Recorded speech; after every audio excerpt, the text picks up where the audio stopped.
I live in New Orleans, Louisiana, in a narrow blue shotgun house that looks like somebody built a porch and then forgot to stop. From the front steps, I can see the levee pretending to be a hill and the river beyond it doing its slow, powerful shrug. I'm 41, an electrician who mostly works in old houses where the wires are like rumors. Everywhere, tangled, and not always true. My name is Leon. I keep a small tool bag by the door the way some people keep an umbrella. In this city, electricity and rain have a long marriage and a lot of arguments. My son, Malik, is 15 and lives with me 5 nights a week. We call our place the rail car because every room sits in a line. Living room, bedroom, kitchen, bathroom, no hallway, just decisions. The fridge hums like a tired trombone. The ceiling fan ticks like a metronome trying to start a fight. On good evenings, we eat red beans from a foam clamshell and talk Saints football like our opinions report directly to the headset in the quarterback's helmet. On bad ones, we talk with our shoulders and let the radio do the speaking. His mother, Callie, lives uptown and believes in rules that arrive laminated. I believe in rules you can fix with pliers and care. I don't lead with the story about my helper, Deshaun. 2 summers ago, I told him a circuit in an attic was dead when it wasn't. He fell 6 feet, broke his wrist, and said, "My bad," from the floor like he could drag the blame off me and put it on himself. He forgave me, my body didn't. Since then, I triple-check panels as if they bite, and when homeowners hover, I make them stand on the far side of the kitchen table so I can lie to both of us about control.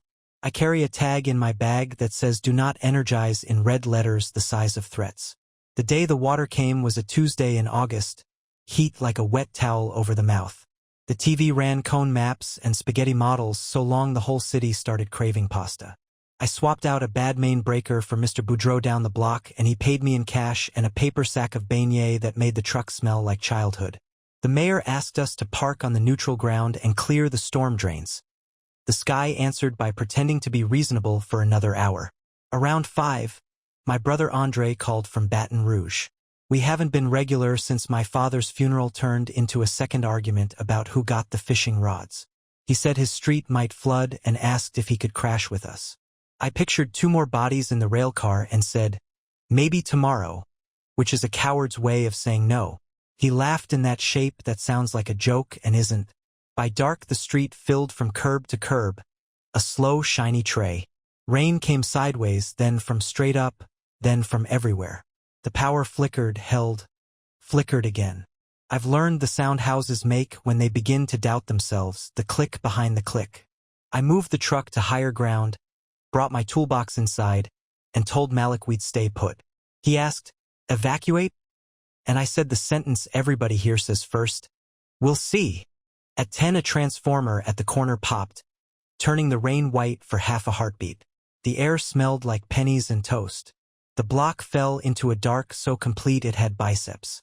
Across the street, a generator coughed to life. I listened to where they'd put it. Outside is safety. Inside is a headline.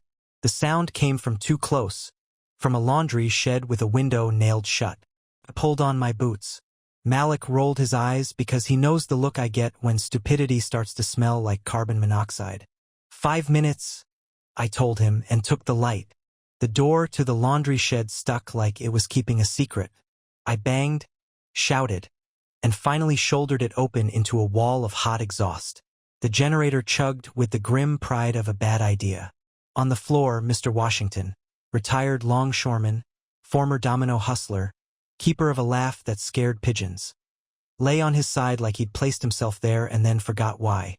I killed the machine and dragged it outside by its scalding handle, then went back for him. His skin had that gray film of not enough air. Lorraine, his wife, stood in the doorway wringing a dish towel the way you wring time.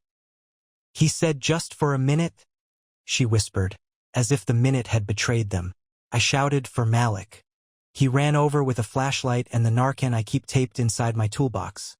A habit from too many jobs where someone fell asleep too hard. We didn't need it, we needed air. I tipped Mr. Washington's head the way the CPR posters insist and counted breaths like I was measuring studs. "Call 911, I told Malik, and Lorraine cried into the towel and told the room she had warned him. After 2 breaths, his chest caught and tried again. He coughed and his eyes made it back to us a little at a time.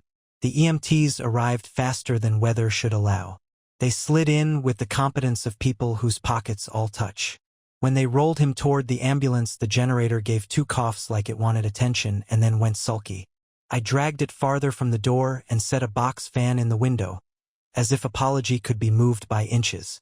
"You smell like a lawnmower," Malik said when I came back. "That's the smell of knowing better," I answered, and he made a face that meant I'd gone dad on him. We spread sleeping bags in the front room where the air moved a little, phones on low power, lights lined like soldiers by the door. Sometime after midnight, I woke to voices in the flooded street, the particular bravado of teenagers who haven't met enough walls. Malik's room was empty. I tried the sensible story, bathroom, kitchen just in back, and then panic walked in like it paid rent. I went outside. 2 blocks down, headlamps bobbed. I recognized Jamal's mom, Anita, waist deep, arms out like she was measuring the distance to the worst outcome. "Malik, you seen my son?" she shouted, voice pitched high with what-ifs. "Someone said the kids went to check on the Marcus apartment, 2nd floor, weak windows, a baby. They took the canoe," he added, as if that made wisdom of it. Behind Anita, a wire hummed where it kissed the water, a small private song. The hair on my forearms stood up. "Back," I said. "Everybody back." Anita looked at me with the kind of nakedness that means, "You are the adult we have. Be the correct one." The Marcus place sat 3 blocks toward the river beside the corner store. I waited, then climbed onto a brick garden wall and tight-roped a fence to keep my boots out of soup I didn't trust. In the courtyard, I heard Malik before I saw him, the strange cheer he uses when he's pretending not to be scared. He and Jamal stood on the 2nd floor landing holding a dog whose face looked like a worried loaf of bread. A woman I recognized from the bus stop clutched a baby. "The stair rail shocked him," Malik called. Jamal lifted his palm, a red welt running wrist to thumb like a bad idea's signature. "I'm good at seeing the path electric likes to take." I pictured the service panel, old, outside, mislabeled, and the carpenter ants that a door dry would too much. I pictured Deshaun falling and the way he said, "My bad," to save me. "Stay there," I told the kids, which is a ridiculous sentence in a flood, and the only one I had that didn't sound like a lie. Then I went to find the panel. I told Anita to keep everyone on the steps and away from the water by the mailboxes. The courtyard light was still glowing sickly yellow, proof enough the breaker feeding the stairwell was alive. I cut across the breezeway and used the railing as a balance beam, palms flat, eyes on the rusted door where the service ought to be. A wind gust pushed rain under the overhang in waves that felt like hands. I breathed slow so my voice would be steady when I called back up. The service panel hung under an overhang that had stopped believing in its job. Water lapped at the bottom lip like a friendly dog. The door was rust-bitten and held shut by a loop of wire twisted with pliers. I muttered in the polite register of cursing and pulled a multi-tool from my pocket. I slid the wire free, opened the door, and smelled that warm dust tang of old houses scared of rain. If you've never reached into a panel with water kissing your boots, here's what your mind does. It gets very loud about every mistake you've made. Mine sang the greatest hits, Deshaun on the Ladder, the overtime I took instead of Malik's band concert, the way I told Andre maybe tomorrow. I put my left hand behind my back like apprentices are taught. Not because it's magic, but because it keeps the current from crossing your heart if something goes dumb. Inside, doubled neutrals, aluminum where copper should be, a bootlegged breaker feeding God knew what. I traced the wires the way a person prays a rosary. One set ran to conduit bolted to the stair metal. There was our bite. I found the main, a 2-pole that had seen too many Augusts, and checked for a lock. Of course there wasn't one. I slid the gloves on, set my feet, and drove the handle to OFF with the heel of my hand. There was a tiny spit, a noise like stepping on a candy wrapper, and then a silence that felt taller than me. Somewhere deep inside the building a refrigerator stopped complaining. "Try the rail," I shouted. Jamal touched it gently. "Nothing," he called back. The woman with the baby started to cry the soft, relieved way that makes you want to apologize to physics. I tagged the main even though nobody with sense would turn it on in a flood, then closed the panel and backed away. Getting them down was like convincing a bad dream to calm down. I took the baby inside my shirt because it was warmest. She blinked at me like we had just met. Malik kept one hand on my shoulder like a tugboat guiding a big foolish ship. King, the dog, wanted to argue but followed sausage logic. In the courtyard, Anita was already in the canoe with a broom for a paddle. We loaded carefully, everyone pretending the water was cooperative. Anita glared at the sky as if it owed her interest on all the prayers she had paid into it. Halfway back, the rain eased to ordinary. The canoe drifted past a trash can lid. My legs ached in the old way that used to feel like work and now felt like a receipt. Malik watched my face the way you watch a gauge. "You okay?" he asked. "Define okay," I said, and he snorted because sarcasm is our family's second language. At the house, we made space on the floor for the woman and her baby and for King, who accepted a towel. Lorraine texted from the hospital that Mr. Washington was going to be fine. Malik stretched out but didn't sleep. I sat on the steps and watched a neighbor's battery lantern put a pale circle on the street like a stage. A little after 3, my phone buzzed. Andre. He asked if we were okay. I told him mostly. I described the panel and the baby and how close I came to waiting for a uniform. He said, "You did a thing Dad would brag about." I said I'd told him no earlier. He said, "You didn't. You said tomorrow." I heard the crack big enough to walk through. We talked until the battery nagged. Before we hung up, I told him there was floor here for him as long as he needed. He didn't laugh this time. He said, "I hear you." The water went back to drains and then into stories. A week later, the street was mostly dry except for the places that keep secrets. The smell tried on outfits, bleach at noon, mildew by dusk. Couches lined the curb like tired soldiers. I couldn't fix the whole block, but I could turn our porch into a classroom. I set a breaker panel on milk crates and showed neighbors the parts that bite and the parts that save. We practiced turning the main off with a broom handle. I held up a small transfer switch and explained how backfeeding can make a lineman's day his last. Malik filmed and added captions like "shock bad" and "Leon says don't." He rolled his eyes when I said I was proud. Andre came down with a duffel that looked like it had argued with weather.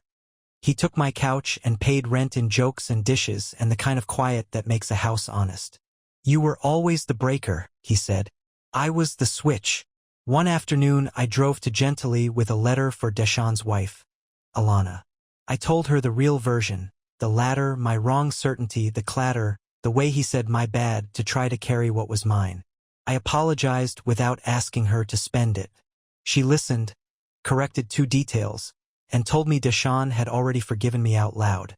"The body keeps a different calendar," she said. In October, the city posted a trainee job for electrical inspectors. I wrote a cover letter that sounded like a confession. 2 weeks later, they called. When the offer letter arrived, the number wasn't dazzling, but the authority felt right in my hands. On day 1, I stood in a crawlspace damp as bread dough and said no to a live splice floating in a bucket. The landlord sighed. I showed him how to do it correctly and why. That night, Andre said, "You finally found a way to be paid for being careful." And I let myself agree. In the evenings, the block sounded like itself again.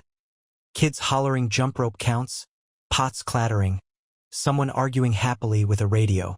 Lorraine brought Mr. Washington by.